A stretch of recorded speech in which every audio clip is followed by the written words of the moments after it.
Here we go. Jake and Josh are here to analyze the game they love for the team they love. This is another Dolphins podcast. Here's your host, Jake Mendel and Josh Houtz. Thanks for tuning in to another edition of another Dolphins podcast. We are just days away from Sunday Night Football, and Josh is just hours away from entering the jungle. He is going to the game. I can't wait to talk about that. I cannot wait to talk about a pretty awesome matchup between two 5-1 teams. But before I do any of that, I'm not just going to talk to myself for this podcast. So, Joshua Houtz, how about you get in here? What's up, dude? Friday, man, and we're getting ready to, talk about a Sunday night football battle between two 5-1 teams. So I know you like to say we're jazzed up, but we are absolutely jazzed up for this one. And I think at the beginning of the year, when you looked at the schedule, I think this was one of those games that I circled as, a marquee matchup, one that, again, I'm going to, so I was hopeful of that. But it's just nice to be in this situation, 5-1, big time Sunday night football matchup, and I get to talk to you. So how are you doing today, Jake? I plan to do absolutely nothing this weekend, Joshua, except watch football, melt into the couch, and do absolutely nothing. So I'm looking forward to it. But for you, it's not as simple as just scooching into the couch and watching some Sunday night football. You're going to have to put on some winter clothes, a hat maybe. You're going to the game, my friend. Yeah, my wife and I got tickets. It was our, 8-year anniversary on October 10th. So she's an Eagles fan. I'm a Dolphins fan. We thought, why not splurge and get these tickets? So I'm sitting 2 rows behind the Dolphins bench. But like you mentioned, man, it's going to be freezing. And normally I'm not scared to go in there wearing Dolphins gear. I normally go with family. There's a pretty big squad of us. But a lot of people on Twitter are starting to get me spooked a little bit. They're going to be drinking all day long. You're going into enemy territory. But I continue to tell my wife, like, if you're a fan of football and you can't respect what the Dolphins are doing, you can't respect what the Eagles are doing, then I got to question you as a person. So I'm a little bit worried. I'll be wearing my white Ricky Williams throwback, so if anything happens, it'll show the wear and tear from my battles. But yeah, man, I'm excited because, again, Sunday night football. What's better than that? What's your favorite memory from going to the bank? This is how many times have you gone? And then I'll hit you with a twofer. I guess it would be 4 times. The first time I ever went was John Beck's debut, and I think the Dolphins lost like 17-7. He was so awful. My favorite was, and I'm going to confess it now, it was back in 2017. Dolphins won 20-19. It was a ball where it got tipped in the air. Landry caught it in the end zone. I went to the bathroom when he caught that ball, and I missed that touchdown. They called a timeout, and I must have thought, okay, this is a commercial break, right? You got 3 minutes or whatever. It must have been like a 30-second timeout, and I'm there like trying to pee. All these people surrounding me, and you hear, ball tipped into the air, caught Landry. And I'm just like, I can't believe we missed this. We can never tell anybody that we missed that, and I just told everybody. So that was probably my favorite moment. And then I went to a preseason game too. So I've had some memories there, but none will be bigger than this one, man. Kelly Green's Dolphins hopefully riding away with a victory. I mean, how sweet would that be? But this could be a tough matchup. The Phillies are making a run in the baseball playoffs. So everybody, the entire city, there's an extra level. They should be happy, though. They should be happy, right? They shouldn't be angry at some Dolphins fan wearing a Ricky Williams jersey. Especially you're going to be with an Eagles fan, so that should make it a little better. What's the day going to be like? Because I assume you're not going to be spending all the 1 p.m. slate watching all the lovely games like Bills, Patriots. What's the day going to be like? Yeah, so I agreed to drive down, so hopefully I'll be obliterated and won't have to drive home. But, I mean, we're going down around 1, so we're leaving at 1, probably a little later than some people. I know there's a tailgate going on pretty close to where I think we're parking, so I'll probably hit up a tailgate. But my plan is to get in that stadium as quick as I can before I die. Then just to get up there, and, I saw David Long playing catch out there. We know Merrick was playing catch with Teddy Bridgewater last year. Who knows what I could see at the beginning of the game. But my plan is to get to those seats and just sit there and hopefully, make it home alive. Because, again, I got 3 girls, man. They're staying. We're leaving them for one of the first times, and I'm a little stressed about that. So I got to survive the night. How long's the drive? An hour and a half, so it's not bad. But depending on when we time it, we'd be getting all that work traffic and stuff. So that's why I think 1 o'clock should be good. Just got to, scale back and take my time, because typical Houtz fashion, I'll be lights out as soon as we get there. Can you print out some free subscriptions to another Dolphins podcast to hand out at the tailgate? That would be perfect. I should get Monopoly dollars or something. Just put it on the back of it, right? Like handwrite it. That's not a bad idea. And the Monopoly man could just be your hair. Just Sharpie your hair onto the Monopoly man, dude. I think that might be our ticket to really cashing in on this bad boy here. I say we do it. And I'm also going to try to film myself going in. Hopefully no one throws batteries at me. I mean, I should be okay, but to think about what they did to, Santa Claus and things like that, I guess I am a little scared. But I'm gonna make sure I try to record the walk-in because how epic would that be if it's, what I expect it to be? Sorry I'm getting stuck on this so much, man, but it's gonna be such a blast being there for Sunday Night Football. What's the food? What's the entire day gonna be like? I'm just really curious how you mentally prepare to enter the jungle. I mean, you mentioned it. The drinks are gonna be flowing a little bit, so but you gotta have some food to help soak it up, don't you? Yeah, well, they got Chickies and Pete's in the stadium. I don't know if you ever had that, Easy. but there's a nice cheese sauce. It's delicious. So I might go for that. I'm gonna try to find something a little bit, a burger or something. But I don't know, man. I'm not worried about eating really. I'm just trying to because the less you eat, the less it takes for you to get messed up, right? I'm just kidding. I'm gonna be responsible for sure. But yeah, man, I'm gonna be exploring Philadelphia and hopefully, I leave as happy as I am going there because I'm sitting here talking about it, grinning from ear to ear. But if they lose that, man, I'm gonna be a little bit sad. The goal here is that Joshua Houts does not end up on the injury report. Speaking of, how about them apples? Andrew Van Ginkel did not practice on Thursday. I think that was a family related issue. I don't think that had anything to do with an injury that appeared with him midway through the week, anything like that. Xavier Howard, Alec Ingold, Cater Kohu, Nick Needham, Jalen Ramsey, Connor Williams, all listed as limited. Of those guys, Connor Williams, Alec Ingold, and Xavier Howard didn't practice on Wednesday. Joshua, it's safe to say I don't think Jalen Ramsey's going to go out there. But speaking to those three guys who didn't practice on Wednesday, Howard, Ingold, and Williams, which one does your eyes jump to when you think about how this game on Sunday is going to go? For me, it's got to be Williams. Thinking about that Mhm. Philadelphia Eagles defensive line. I mean, I don't know if anyone heard it. Mike McDaniel did a press conference earlier today. This is obviously Friday afternoon. But he talked about, he seemed pretty optimistic for Nick Needham, Cater Kohu, for Xavier Howard.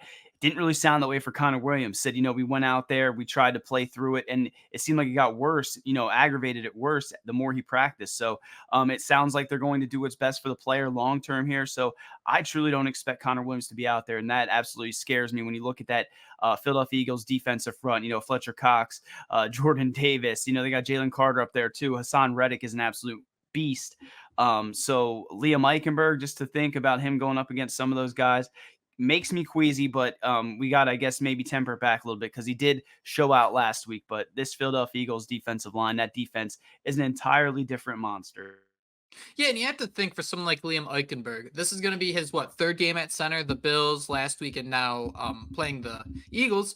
50% of his games have been in a madhouse. So we can even. I'll be the spin zone doctor again, and I'll just say that hey, playing in Buffalo, it was super loud. Might have been a little scared. We'll even say going out there to play the Bills. He's already dealt with it. He is no longer dipping toes in water. He is fully entrenched in water. So let's hope that a little bit of a routine here for Liam Eichenberg is going to help him improve. I agree with you. I think Xavier Howard's going to be good to go. I wish I saw that injury. It just said vet rest day, but that's not the case. He was out with a groin injury, but luckily it was only a single groin. It wasn't groins like last season, so hopefully it doesn't impact him too much. Alec Ingold, he was limited on Thursday with a foot injury. Looking at the Eagles, Joshua, we have two players here that I think it's very interesting if they won't be playing on Sunday. That's Bradley Roby, cornerback.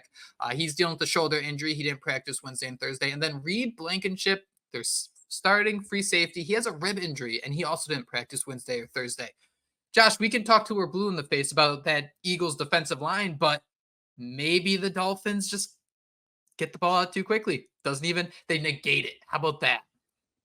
Yeah, I mean, well, they definitely get the ball out real quick, right? I mean, this is the team that getting the ball out the fastest. I think they have the 2.32, most. I think it is. Yeah, averaging the most pass yards per game with a 316.8, 13.7 yards per catch. I mean, what Tua and Tagovailoa in that offense is doing is absolutely absurd. They do get Darius Slay back this week, so that'll help them a little bit. But I hear Eagles fans, I'm pretty close to a lot of them. They're worried about this one, man. They're not worried about that defensive front, or I guess they're not licking their chops at our offensive line like we might suspect they are. And they're a little bit worried about how that secondary is going to contain Tyreek Hill, Jalen Waddle, Braxton Berrios. The list goes on and on. So to hear that Blankenship's potentially out, the other injuries there, that's definitely a big hit for the Philadelphia Eagles. But again, they are getting Darius Slay back. So I guess that eases some of the pain. But man, this is some people are calling it a Super Bowl, preview, and it's hard to get that hype because we're Dolphin fans, right? And we've been let down before, but it's hard not to look at this as two of the better teams in football squaring off on Sunday Night Football. And again, I wish the Dolphins were wearing those throwbacks, man, because it would have been the perfect game for that. That'd definitely be a lot of fun. And if you remember back to last year, when they had the practices together ahead of the preseason game, they were even saying to each other, like, we'll meet again in the Super Bowl, different things like that. So that vibe is definitely there with this group. And I mean, the Dolphins have heard it all, right? Like, we haven't played anyone tough, right? We got killed by the Bills, the one tough team. So they are, I'm so interested to see how they come out and just maybe try to throw that first punch or just straight up try to eat a first punch. But back to the Eagles here and these injuries. Lane Johnson, he didn't practice on Wednesday with an ankle injury, but it does sound like he's going to give it a go on Sunday. Devontae Smith returned to action, dealing with the hamstring injury on Thursday. Jalen Carter limited, Dallas Goedert limited, but two guys who I think are going to play. Joshua, I think that's pretty much it for the injury reports. Do you have any final thoughts? No, but them getting, again, Jalen Carter back, Darius Slay, getting some of these guys back they didn't have last week, it's huge. And as we'll talk about, Dallas Goedert, I mean, he's a guy that it seemed like could have been a Miami Dolphin at one point. I know a lot of the rumors pre-draft had him going to Miami. We ended up going with Mike Gesicki, but Dallas Goedert, he's a different animal, and I'm intrigued to see who they use to cover some of these guys because they do have talented playmakers. Which one are you feeling first, Josh? You want to go with offense, defense? Let's go with the Dolphins offense versus their defense. You like that? I love it. I absolutely love it. So, Josh, on the top of my notes here, I have two words written down here when we're talking about this Dolphins team. Prove it, right? I mentioned it before. This is a team that was talking to the Eagles like they'll meet in the Super Bowl last year. This is a team that has killed the Broncos, has killed the Panthers, the Giants.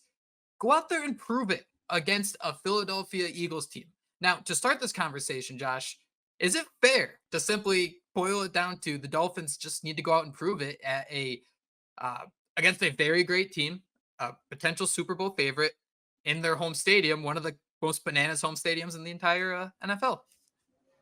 Yeah, I have no issue with it. I know it sounds simple, and it's as simple as just going up there and, winning a game, winning a meaningful game. And we can sit here and talk about the atmosphere that's going to be, how good of a team this is. But you're right, Jake. You hear it from the outside. Going into the year, the Dolphins had one of the tougher schedules, I believe. That didn't really work out this way, right? I think every team they played now is like 1-5 or something disastrous. So the first time they stepped up to the plate against Buffalo Bills, they got punched in the mouth. Now they're playing a team like the Philadelphia Eagles that, again, I think they match up pretty good against one another. So I don't think it's, I agree with you, man. It's a simple saying, go up there and win a meaningful game. Prove that you're not the same old Dolphins. But at the same time, and maybe this is just me being a homer, but you look at the schedule, or you think back to at the beginning of the season, looking at this schedule, you probably didn't have the Dolphins beating the Philadelphia Eagles or even being in the situation they're in right now, right? I mean, and if you did have them beating the Eagles, you were probably extremely a homer like us. I mean, we both probably said that, but you get what I'm saying. A loss to the Eagles isn't going to completely downward spiral your season, but you just want to see one of these. You want them to prove that they can win one of these matchups,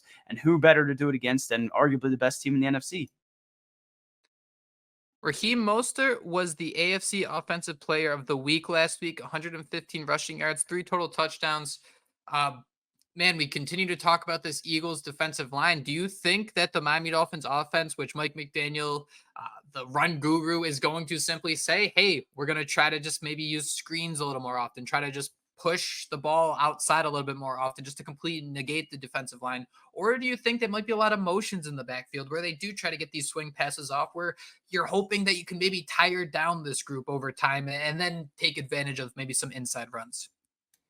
All of that sounds good, Jake, right? I mean, the way we've seen him utilize emotion, the way we love to, Mike McDaniel loves to get those players out in space. I mean, 80% of plays? Something crazy like that? I think one of the most interesting things to me is you see the way the Dolphins kind of like, it could be just a default handoff, but instead of, Tua taking it to Mostert, he's tossing it, giving him that split second to get the ball in his hands and then just do things. And I remember listening to Mike McDaniel in an interview say that split second right there could just throw the entire defense off. So I think they're going to use a lot of that, Jake. But I do think, we can look at the matchups that came before, some of those teams that we played earlier in the year, and you can say, okay, they did good against, the Chargers defensive line, did solid against, well, they gave 4 sacks against the Bills. They did solid against the Giants. This is one of the better defensive lines in football. So I'm intrigued to see the way the Dolphins are going to go out there and attack it because, they got Josh Sweat. They got Jordan Davis, like we mentioned, a behemoth, Fletcher Cox, Hassan Reddick, they got some playmakers. And I don't want to say I'm not a believer yet in this offensive line, but part of me is still a little hesitant to crown them, despite how awesome, Kendall Lamb has looked, Isaiah Wynn when he's out there, Hunt, Jackson. This is a big time test. And again, Eichenberg's out there. I mean, he's ranked, I'm looking at PFF, he's ranked 38th out of 38th for center. So they must not have been buying that hype last week. I'm pretty sure though for the spin zone, the Eagles and Dolphins have surrendered the same amount of sacks this year. I think both Hurts and Tua have been sacked 25 times, or quarterbacks in general. Know who's going out there. And something to keep in mind too: the depth on this Eagles defensive line is just insane, and that's why I'm a little concerned that maybe the last part I mentioned there, just trying to tire them out with just attacking the edge over and over again, might not work, because defensive coordinator Shane Desai just does a great job of keeping that unit fresh, keeping different guys on the field that you can't really pick on a certain guy play after play after play. Another line that the Eagles defensive coordinator had, he simply said physicality can hurt speed. He wasn't coming out and saying the generic, you just press the, Tyreek Hill and Jalen Waddle at the line of scrimmage and everything else solves itself. But Josh, when you think about physicality and how it can impact this Dolphins offense, how could Sunday night look different than what we might have seen against the Buffalo Bills in terms of just, hey, they were physical at the line of scrimmage? Yeah, I mean, it sounds like they want to play press on some of these Dolphins, the speedsters. And I don't know how good of a game plan that is, but we've seen before, if you can do that, if you can contain Tyreek Hill and Jalen Waddle and then use that pass rush up front to get to Tua, it can absolutely throw this thing off. So it's interesting to see the way that the Eagles go out there and attack this. And it's also interesting that Sean Desai, was he not, did he not learn underneath Vic Fangio? So, I mean, he's someone that, I wonder how much the Dolphins going up against that defense every day in practice. The elite I mean, if Sean Desai's defense is what, a Charmeleon, then Vic Fangio's is the Charizard. I tried so hard. I saw the smile come on your face when the gears started going and you were about to say they're going in there. There's a rat going around in there, but I don't know that anything's coming out. But you know what I'm saying. I mean, how important is it to go up against a similar defense? The tippy top, the creme de la creme of that defense every day in practice. So I'm intrigued by that, especially to say that they're going to go up there and try to line up and just, play press against some of these guys, because we've seen it before. That's a recipe for disaster for opposing defenses. On top of that, man, Vic Fangio spent a couple weeks last year preparing with the Eagles for the Super Bowl. I'm curious to get your thoughts. Do you think that helps the Dolphins offense, knowing that what this defense is going to try to do, knowing that there's that Vic Fangio mindset in the background? Or is it simply, dude, he's the defensive coordinator? No, it helps the defense more. Yeah, well, I think Vic Fangio himself said he gave them more information than he got, right? So it almost sounds like he was, feeding their brain and giving them intel that maybe they're going to use against his defense this week. So, if anything, I think it probably hurts the Dolphins, at least based on what Vic Fangio said. Does he know that? So he knows that they know that. I was just gonna, step ahead. I mean, that's the Vic Fangio I thought we were hiring. I mean, he's getting paid all that money. Let's hope he's doing some Inception type stuff. But man, it's an awesome matchup. It's an awesome matchup for sure. As I start thinking about how the Dolphins can take advantage of different situations, the biggest weakness for this Eagles defense is in the middle of the field. Hey, the Dolphins are pretty good at throwing the football to the middle of the field. Their linebackers are a little weak, and we mentioned it. Reed Blankenship might not be out there, which hurts their secondary too. Joshua, weren't you getting hyped up about a certain wide receiver who always happened to be open in the middle of the field, specifically on third downs? Is that Braxton Berrios? That sounds like Braxton Berrios. Okay, I thought you were maybe throwing some shade at Robbie Chosen, or I'm sure there's somebody else. I'm sure there was somebody else I got hyped about. But yeah, man, I mean, Braxton Berrios, I looked it up, and 12 of 17 catches have gone for first down, and he's just been so critical in those key situations. You mentioned him getting open in the middle of the field. It does look like they have two of the better linebackers. Well, at least Nicholas Morrow's rated really good per PFF, but Zach Cunningham, we know they picked him up, I think, at the beginning of the year. He's playing solid, but that's where you attack teams, right? That's where the Dolphins want to attack you, in the middle of that defense, or they take those shots deep. So, this could be that Braxton Berrios game. Maybe I was going to come on here and say maybe we see a Chase Claypool, maybe Mike McDaniel pulls him out of his back pocket, but I think I've said that for a few weeks now, and it still hasn't happened. So same with Robbie Chosen. That joke's over. I'm not even going to pretend that he's going to go out there and do anything. What were you going to say, Jake? I'm sorry.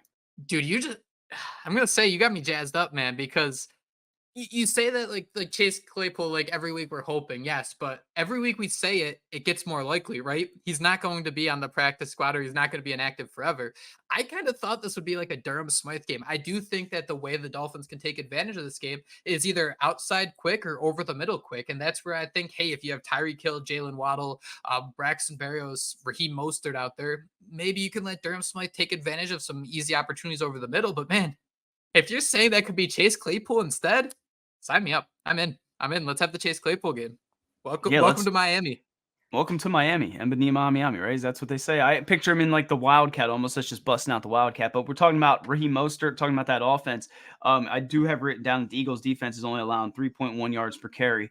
Two running backs, which I mean, I think Raheem Mostert, I don't have it in front of me, but isn't he averaging like some ungodly like number? And I think Achane's 5.7 even yards per carry. yeah, I think Achane's even ahead of him. That's just Achan's at wild. 12.2 yards per carry.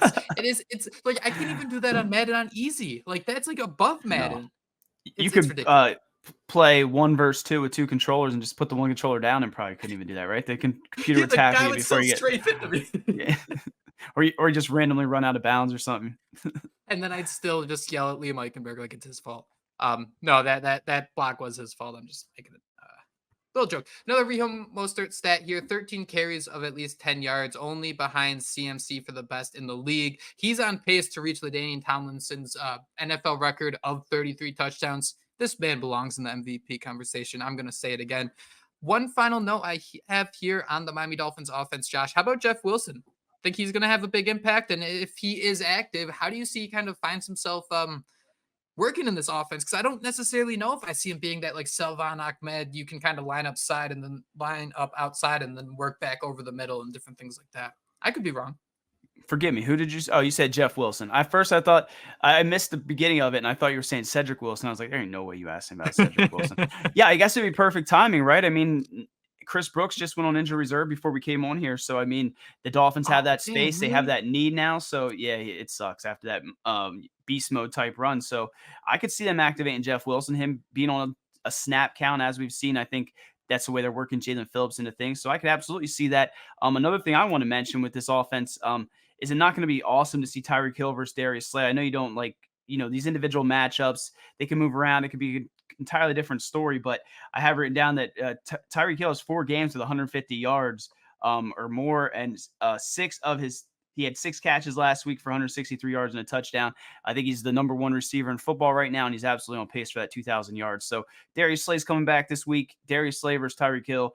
That's definitely an interesting battle to watch. It is the battle to watch, I think, because I think this is where Mike McDaniel might try to get his mismatches on the outside, right? Because Darius Slay right away is an absolute stud of a cornerback. You wonder if the Dolphins are going to do one of 2 things here. Are they going to try to isolate Slay where they can kind of move Tyreek Hill off of him, maybe line him up as the tight end or an inline blocker just to kind of open up space? Or do you take Darius Slay out of the play? Is this the day where everyone's going to be so focused on Tyreek Hill? Maybe you isolate Tyreek Hill on one side, you keep him over there. All of a sudden, you have a triple stacked set of Jalen Waddle. Let's do it, dude. Chase Claypool out there as a blocker, and even Braxton Berrios. I love that type of matchup when you look at this secondary where you have a Josh Jobe, Eli Ricks, who might have to play with Bradley Roby still being questionable. You have James Bradbury, who's been in Philly for a while, but I do think that's where Miami can start to take advantage. I'm just curious to see if how they try to take Slay out of the picture. Yeah, and forgive me, I don't have the injury in front of him. What was wrong with him last week? Do you know? I'm not sure what kept Darius Slay out last. Oh, was it a concussion? I Knee. can't It was a remember. knee injury. Knee. Okay, so I mean, you're covering Tyreek Hill. I mean, that knee injury could get aggravated again. So I know, like again, I'm talking to a bunch of Eagles fans. They're all scared to death of what our receiving core can do to their secondary. So I'm interested to see it. But absolutely, man, Bradbury versus Darius Slay, and then as we'll talk about X and his banged up groin versus AJ Brown. But who do you see standing out on offense? Is there some guy that we should maybe keep an eye on that, going into this game, we might not really expect to have that game? I guess we kind of alluded to Chase Claypool, right? That'd be our diamond in the rough. I could even see, I go back to last year against Buffalo when De'Von Achane kind of served as that nice change of pace back. The issue, it's not even an issue. The interesting thing about the Dolphins is, hey, breaking news, they're really fast. But you don't realize how deep that list goes. And I think that's why De'Von Achane hit the ground running so quickly, because there's another guy that's that fast. When you're trying to set up your angles and your cuts to make tackles, you can only do that with so many different players. So I wonder if you're going to see someone like De'Von Achane just kind of break something open, just because all eyes are going to be headed in a different direction. It's going to be someone where I don't think it's going to be a volume type player. I don't think it's going to be, sadly, Durham Smythe catching 17 balls for 180 yards and 16 touchdowns. I think it will be someone who might have like 3 catches or even 5 to 6 carries and just burst like a 60-yard run that can just change the game, on top of the consistency you get out of Tyreek Hill and Raheem Mostert. That's the difference maker you need on the road. Jalen Waddle, I think if he gets a touchdown, that'd be what, 3 games with a touchdown? And 3 I mean, straight games. you've been calling that. So let's see Jalen Waddle go out there and feast. But again, that's to me, the biggest matchup on all of this, is going to be how that Dolphins offensive line stacks up versus their defensive line, and then how our defensive line, as we'll talk about, matches up against their offensive line. And just like that, Joshua, how about we talk about it? How about we start talking about this Miami Dolphins defensive line that has quietly been pretty stinking good since the start of the season. The Dolphins rank 3rd in sacks so far this year. And the first thing that I think is worth mentioning, it does sound like Jalen Phillips for the 2nd week in a row is going to be on a pitch count. Correct me if I'm wrong on that one. Yeah, I heard the same thing. I don't know if it's Mike McDaniel or one of the position coaches, but they did come out and confirm that. And I mean, why rush him back when you have Andrew Van Ginkel playing out of his mind, right? I mean, Andrew Van Ginkel leads the team with 4 sacks. I think he's tied with Zach Steeler. Christian Wilkins right behind them with 3.5. So I don't know if it just doesn't feel like they're getting these numbers, because, I mean, I felt like they still could have done more last week. And you come in here and we're talking 21 sacks. That's third in the league, and then you got first in quarterback hits. I mean, this defense is playing better than I guess we're giving them credit for, but mostly it is that defensive line up front. Guys like Bradley Chubb's getting at the passer at a high rate. We mentioned Andrew Van Ginkel, man. When you can lose Jalen Phillips and have Andrew Van Ginkel step up and play like the best defensive lineman on your defensive line, that's huge. But how that affects that Philadelphia Eagles offensive line, who is one of the best in football, is to be determined. Tinfoil hat rumor. I don't know if you also heard this, Joshua, but the Dolphins did restructure Jason Sanders' contract earlier this week, creating about like $1 million in cap space. Nothing too crazy. I just thought it'd be used to kind of sign some depth down the road in case you have to deal with more injuries. There were some certain people hinting on X on Twitter that money might be going towards a possible Andrew Van Ginkel extension. I'd be all for it. Did you hear anything about that? Did you see some tweets about that? Who was it? Who tweeted it? I don't want to call anyone out. I don't want to say they're wrong, because they said that. I'm not even going to get into it just because I don't have the tweets in front of me. But there was someone, I think they've reported on AVG before as well, and they came out and said they think it might be a contract for him. Again, don't quote me on it, but tinfoil hat. Just throw it in there. If that happens, I'll give them the credit. 100% give them the credit. Well, now would be the time, right? Now would be the time to do it, because, I mean, every week he's getting better, getting more pressure on the quarterback, raising that sack total, and he can't be making a lot of money this year, because, as we know, he was getting ready to go play elsewhere until Vic Fangio picked up that old school phone. So the Eagles are without right guard Cam Jurgens, I think, for 2 more games. He's on injured reserve. The key here, and we spoke about it earlier, is Lane Johnson. If he can go at right tackle, that is just a complete different maker. You're going from a Pro Bowler to Jack Driscoll, who I think got absolutely torched by the Jets last week. So that will be the matchup to watch. Josh, the one thing that worries me is I don't know if it's just being a Dolphins fan for my entire life, but the mobile quarterbacks. Do we have faith that this defensive line can not just get those wide eyes and see the sack in their eyes, or right in front of them, and then all of a sudden Jalen Hurts is running down the field for 20 yards? It's what's keeping me up at night. I can't promise anything. I mean, we've seen it historically. The Dolphins have struggled with these mobile quarterbacks, and we've seen it a little bit of shades of it at times this year. So I saw someone, I can't remember who it was, asked the question on Twitter, who you got, or X, who you going to drop down and kind of spy Jalen Hurts? And I continue to go to Javon Holland, right? He's already kind of playing down in the box more, arguably one of your best, if not the best player on that defense. So, task him with doing that if you have to. But I do see this as a game where that Eagles run game, the Dolphins have to find ways to stop it with how good that offensive line is, with how dangerous, DeAndre Swift looked pretty good when they gave him the touches. I think Correct me if I'm wrong, 10 last week for 18 yards or something abysmal like that. But he was also a factor in the passing game. So, yeah, I want to see the way that Dolphins defense can stop Hurts, contain him, and make him be that pocket passer that, when you see him, some of the struggles last week, it was when, the Jets kept him in the pocket and were pressuring him and making him make those mistakes, proving that he's not human. So, yeah, I just hope this isn't another, what we remember Michael Vick back in the days, right? Running down our throats, and you got them Kelly Greens all, man. This could, Dolphins will be fine. They'll be fine. Almost as simple as just going to Philadelphia and just win is just limit big plays. Just stop them from having super big plays, right? Don't have Devontae Smith streaking down the field for a huge play. Don't let AJ Smith get behind you for a monster gain. A stat I found really interesting though, the Eagles are second in the league, averaging 395 yards per game. 45% of their red zone trips are touchdowns. Just 45%. So to me, right away, that kind of speaks to the, hey, let's limit big plays, force the Philadelphia Eagles to get first down after first down, make DeAndre Swift go get the 4 yards 3 times, make him get so tired out that Kenneth Gainwell has to come in and do the same thing. Don't let Jalen Hurts escape the pocket. It's little things where I think that there's going to be times where this game is frustrating. There were times last week when we saw Adam Thielen absolutely torching this defense for first down after first down, but there's you're not going to hold a team to 7 yards in a game. There are certain way, teams are going to score points, teams are going to score get yards. I think the way Vic Fangio approaches the game is going to help this Dolphins defense so much, and more importantly, it'll keep the offense within striking distance. If you're not giving up these monster plays, if you're forcing them to really work down the field, they're not putting up a bunch of points on the scoreboard. Yeah, and this is that game where we want the defense to step up, right? We don't need them to hold the Eagles, the high-octane Eagles, to 17 points or anything crazy like that, but we want them to make plays when the Dolphins need it. We were talking about Hurts and his rushing ability, 8 carries last week for 47 yards. Did have those 3 interceptions. He was sacked twice and pressured on 40% of his dropbacks. So we see the Dolphins getting at the quarterback. That is definitely a matchup to watch. Another matchup I'm interested in is, we know Xavier Howard has a banged up groin, but he's going to be going against A.J. Brown, who I believe I said Tyreek Hill had 4 consecutive games or something with 150 plus yards. He has 4 consecutive games with 125 plus yards. So A.J. Brown is an absolute behemoth, 91 PFF grade, 3rd ranked in the entire league. Him versus Xavier Howard, that's an intriguing matchup of what happens when you move A.J. Brown around. We know Xavier Howard doesn't follow him. We saw Cater Coe, who struggle at times.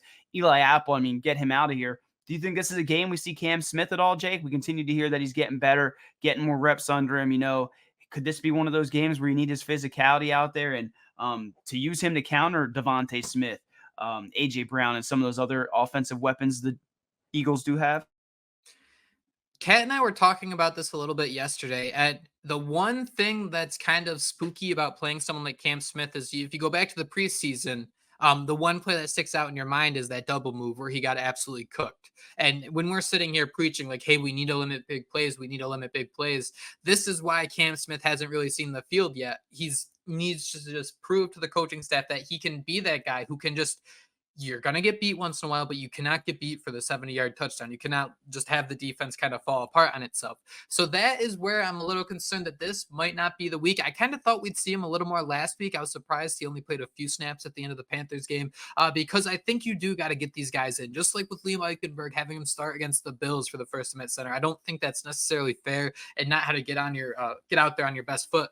Josh, would you have X shadowing A.J. Brown? Because I think Eli Apple, you got to have him just because I think it's safer than having Kohou play outside. Apple last week was targeted 8 times, allowed 4 receptions for 62 yards. That's 15.5 yards per reception. But surprisingly, Eli Apple also has a little bit of physicality. He can lay a little bit of pop. So I think that is also a little bit of bonus in the secondary, even though, yes, I completely understand he's going to get completely cooked sometimes. Yeah, I forget where I saw it, but someone X was saying how, shadowing a receiver, that's kind of a Madden type way of, viewing things. And it's not the way these defense coordinators or coaches view things. I think we even heard Vic Fangio or someone else mention how it keeps X fresh by not making him run back and forth. But especially with a groin injury. Yeah. So, but in my opinion, I would absolutely have them shadow. I mean, again, maybe it's just a Madden guy, maybe it's just the amateur in me, but I would absolutely want my best corner shadowing their best wide receiver. I mean, we don't want to get into those situations like we saw where Kohu was struggling a few weeks ago, right? And they just kept letting it happen and letting it happen, and you just felt so vulnerable and like you couldn't do anything. So, I continue to say I'm excited because it does feel like, two of the best going head to head, and we're going to see who comes out on top. So I'm a little bit worried about Eli Apple going against Devontae Smith, who I think the world of. And same if he would be going against AJ Brown. So hopefully the rest of that secondary can step up, and we'll see what happens. They're getting healthy. Deshaun Elliott was back last week and looked good. And to a player I'm super excited to watch and who I think could really make a big time statement like, hey, I've arrived in Miami and you got to remember my name now. And it'd make all the guys in the offseason so happy who just absolutely love this signing. David Long is the third highest graded run defender according to Pro Football Focus. It might not look like it all the time, but he has that Landon Roberts in him. Maybe not he's tackling a dude through another dude type, but he can lay some hits. I'm going to be super curious to see how he deals with this backfield that has Hurts, DeAndre Swift. I mean, even Kenneth Gainwell, Rashad Penny's there. I mean, they might just sound like names because it's fantasy football, but I mean, this is a team that absolutely loves to run the football. You consider that Jalen Hurts has been in a little bit of a rut. You mentioned the 3 interceptions. David Long could be that difference maker, that guy who just completely changes the game for this Dolphins defense and really frustrates the Eagles offense. And think about it, man. If this Dolphins offense just continues to do what it's doing, you limit the Eagles on 2 drives in the first half, and all of a sudden you're entering that second half feeling pretty good about yourself if the offense is feeling the way it should.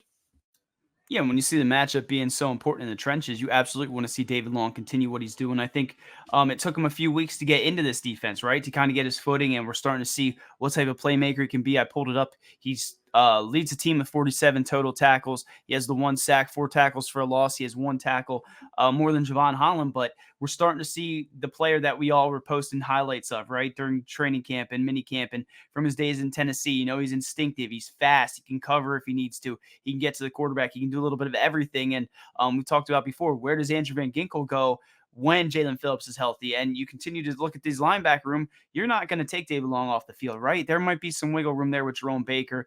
Maybe you utilize him in a different way. Maybe that's where Andrew Van Ginkel takes some of those snaps. But in this one, when you have such a crazy battle between both teams up front in the trenches, you need those linebackers to step up and to make plays. So, yeah, man, David Long Jr., let's give him his flowers before this game and hopefully after this one. Alrighty, Joshua. It's been a fun Friday talking with you as we wrap up here on another Dolphins podcast. Got to ask you, what's the prediction? How you feeling? Yeah, so, I mean, I never go against the Dolphins, right? I don't think we normally do. It's not just who we are. I think if you asked me at the beginning of the year to sit there and schedule their wins and losses, I would absolutely had them losing to the Eagles. Maybe that makes me a bad person. I hope it doesn't. But with all that said, with both teams being 5-1, with me going to the game, I am absolutely not going to sit here and predict a Dolphins loss. So Dolphins 31, Eagles 30. Again, I think this is going to be one of the tougher matchups on that schedule, and I'm excited to see which of these two powerhouses really are, as good as they think they are, as good as we, the fans, think they are. So 31-30 Dolphins. Who do you got, Jake? Oh, I hate that it's boiled down to that. I think these are 2 good football teams, and I know that's not fun. I know sports brain has you say you have to pick one over the other, but I'm going to hate the discourse for whatever fan base has to deal with. You suck because you lost on Sunday Night Football. 35-30 Dolphins. I was kind of thinking how the Eagles could win this game, maybe like a 28-20, and that's definitely possible. But just that stat, man, that 45% of Philly's red zone trips are touchdowns, just 45%. Against a high-powered offense like the Dolphins, I think that could be a difference maker. I look back at that Bills game, man, and the Dolphins were teetering that entire time, but they had those first couple touchdown drives and got derailed by a couple penalties. On the flip side, the Bills could not be stopped. They were just scoring touchdown after touchdown. If you take away, this is going to sound like a lot, obviously, but 2 touchdowns, if you can hold those to 2 field goals, and this Eagles offense seems to struggle once you're in the red zone. If you force them to get all the way down there play after play and make it that far, I could see the Dolphins really starting to pull away just slightly because of that difference between 7 and 3 points. 7 is 4 more than 3, and that's how I think the Dolphins might be able to take advantage of this matchup. I like it. Sounds like good math to me, man. I'm not going to question you. Thank you all so much for listening this week to another Dolphins podcast. We'll be back on Monday with a recap of the Philadelphia Eagles and the Miami Dolphins. You have no need to say a prayer for Josh because he's going to walk in to Philadelphia feeling like an absolute champ and hopefully walk out a victor. Thank you all so much for listening to another Dolphins podcast. We will talk to you next time, but most importantly, fins up. Fins up. Fins up.